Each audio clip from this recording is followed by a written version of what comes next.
Nós vamos então mostrar para você em detalhes como será a vida em São Paulo a partir da próxima segunda-feira, nessa fase emergencial do Plano São Paulo, que vai pelo menos até o fim deste mês, até o dia 30 de março.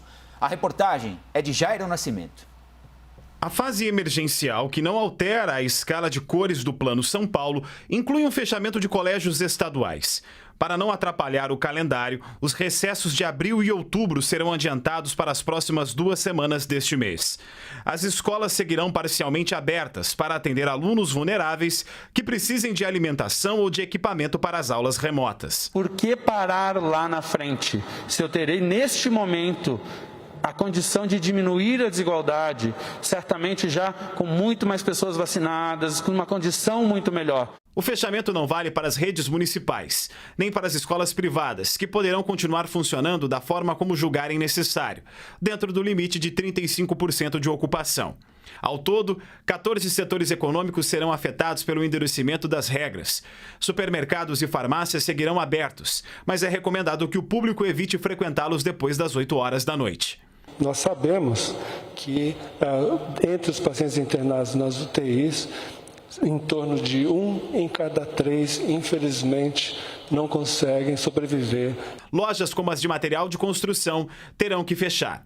Cultos, missas e outras atividades religiosas coletivas que haviam sido permitidas na última reclassificação do Plano São Paulo serão suspensos. Bares e restaurantes estão podendo funcionar sim na fase vermelha. O cliente vem, escolhe e leva o pedido embora. Mas a partir de segunda-feira, serviços de retirada de alimentos e produtos nos estabelecimentos ficarão vetados. Mas o delivery sem limite de horário segue permitido.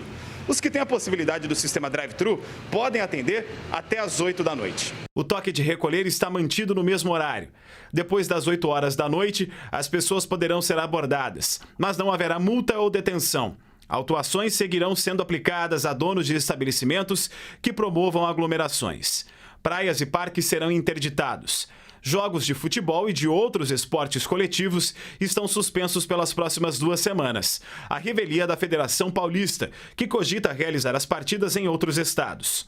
A gente não ocupa leito nenhum em hospital nenhum, que a gente trata preventivamente funcionários, atletas e comissões técnicas dos clubes. A próxima rodada do Campeonato Paulista de Futebol, neste fim de semana, entretanto, está mantida. A gestão estadual afirma que atendeu a uma recomendação do Ministério Público Estadual. Ao redor do futebol, circunda o futebol, uma circulação de pessoas muito grande, o que, em alguma medida, nesse contexto emergencial em que nos encontramos, nos deixa muito claro, para o nosso Comitê de Saúde aqui, a necessidade de interrompermos, suspendermos, ainda que por algumas semanas, ainda que por um período reduzido, as partidas do Campeonato Paulista de Futebol. O transporte coletivo seguirá funcionando, mas foi recomendado um escalonamento do horário de entrada do trabalho, por categorias, para aliviar a lotação de ônibus e trens. O governo de São Paulo determinou que todas as atividades administrativas não essenciais no estado terão de funcionar em regime de teletrabalho durante a fase emergencial. A medida vale tanto para as empresas privadas quanto para órgãos públicos. Na coletiva, João Dória divulgou ainda um vídeo mostrando diversos hospitais estaduais lotados, que disse ter sido filmado nesta última quarta-feira. Se nós não conseguirmos implementar essas medidas e se nós não aumentarmos o isolamento social, muita gente vai morrer. Muita gente com plano de saúde, com o melhor plano de saúde, não vai ter leito nos hospitais privados. Segundo dados do governo, 53 municípios do estado estão com as UTIs completamente lotadas, 21 a mais do que na segunda-feira.